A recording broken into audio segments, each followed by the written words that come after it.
আজকে ভুর্জি পনির দিয়ে fried rice বানালাম। দারুণ স্বাদের ফ্রাইড রাইস। প্রথমে 500 ml দুধের প্যাকেট জাল দিতে দিয়ে দিয়েছিলাম।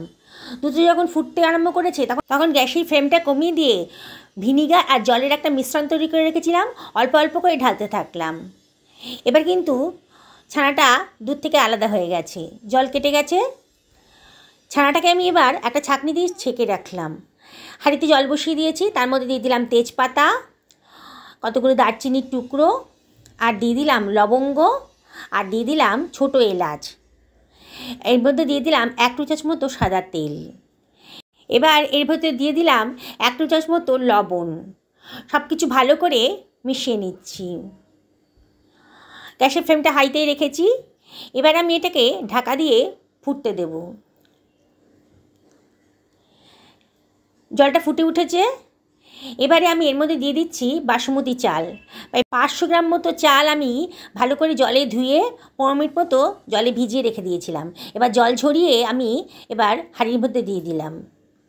সব কিছু আবারও ভালো করে মিশিয়ে নিচ্ছি। এটা আমি ফুটতে দিচ্ছি। এবার ফ্রাই প্যানের ভেতর দিয়ে দিলাম 2 টেবিল চামচ মতো সাদা তেল। এর ভেতর দিয়ে দিচ্ছি কতগুলো কাজু দানা। কাজু দানাটা একটু নাড়াচাড়া করে নিচ্ছি। কাজু দানার কালারটা যখন একটু চেঞ্জ হয়ে গেছে, এর মধ্যে দিয়ে দিলাম কতগুলো কিশমিশ।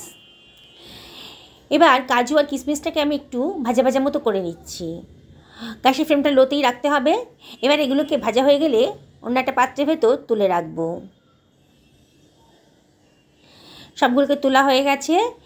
ওই তেলের ভেতর দিয়ে দিলাম গোটা গরম মশলা আর 1/2 টেবিল চামচ মতো গোটা জিরে।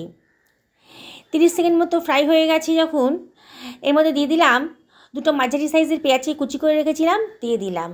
একটু ভাজা ভাজা মতো হয়ে গেছে। পেঁয়াজের কালারটা যখন একটু চেঞ্জ হয়ে গেছে, তার মধ্যে দিয়ে দিলাম আমি একটা গাজর কুচি, আর দিয়ে দিলাম একটা ছোট সাইজের ক্যাপসিকাম কুচি আর একটা টমেটো কুচি।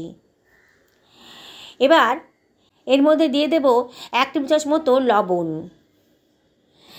লবণটা দেওয়া হয়ে গেছে। এবারে আমি সব কিছু ভালো করে মিশিয়ে নিচ্ছি। অনবরত নাড়তে হবে। সবজির কালারটা কিন্তু অনেকটা চেঞ্জ হয়ে গেছে। এবারে আমি এর ভেতর দিয়ে দিচ্ছি কতগুলো কাঁচা লঙ্কা কুচি। লঙ্কাটা অবশ্যই নিজেদের পছন্দ মতো দিতে হবে। এবার আমি দিয়ে দিচ্ছি জল ঝরিয়ে রাখা ভুর্জি পনিরটা। এবারে আমি সব কিছু আবারও ভালো করে মিশিয়ে নিচ্ছি। গ্যাসের ফ্লেমটা কিন্তু মিডিয়াম টু হাইতেই রেখেছি। বেশ ভাজা ভাজা মতো যখন হয়ে গেছে, তখন এর মধ্যে দিয়ে দিলাম ভেজে রাখা কাজু আর কিশমিশটা, আর দিয়ে দিলাম 2 টেবিল চামচ মতো চিনি। চিনিটা অপশনাল, তবে দিলে পরে কিন্তু রান্নার টেস্টটা বহুগুণ বেড়ে যায়। সব কিছু আবারও ভালো করে মিশিয়ে নিলাম। এদিকে আমার ভাতটা কিন্তু ফুটে উঠেছে। দেখুন, ভাতটা আমার কিন্তু 90% সিদ্ধ হয়ে গেছে। এবার ছাঁকনি দিয়ে আমি এইভাবে জল ঝরিয়ে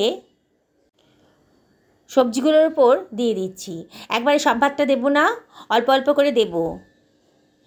ভাতগুলো দেওয়ার পর আবারও সব কিছু ভালো করে মিশিয়ে নিচ্ছি। সব কিছু মেশানো হয়ে গেছে।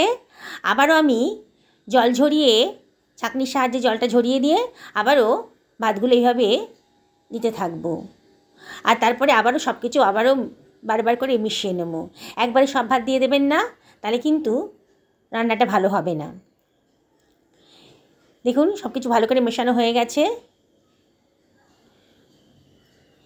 এবারে আমি এর মধ্যে দিয়ে দিচ্ছি 2 টেবিল চামচ মতো গুঁড়ো দুধ।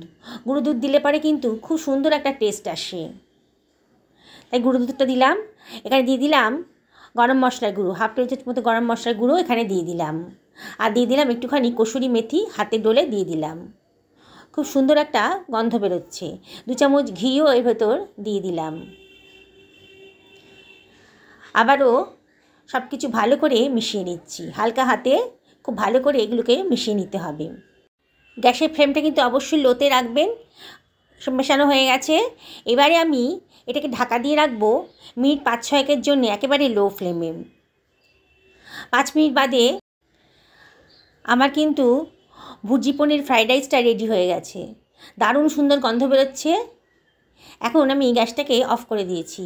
আবারও সব কিছু ভালো করে মিশিয়ে নিচ্ছি। এবার সার্ভ করে দেওয়ার পালা। দেখুন বন্ধুরা, কত সুন্দর টেস্টি একটা সুন্দর রেসিপি তৈরি হয়ে গেল ঘরে থাকা সামান্য 1 প্যাকেট দুধ দিয়ে। এটা আপনারা লাঞ্চে কিংবা ডিনারেও তৈরি করতে পারেন, আর তাও এটা 10 মিনিটের মধ্যেই রেডি হয়ে যাবে। সকলে এটা বানাবেন আর কমেন্ট করে জানাবেন কেমন লাগলো।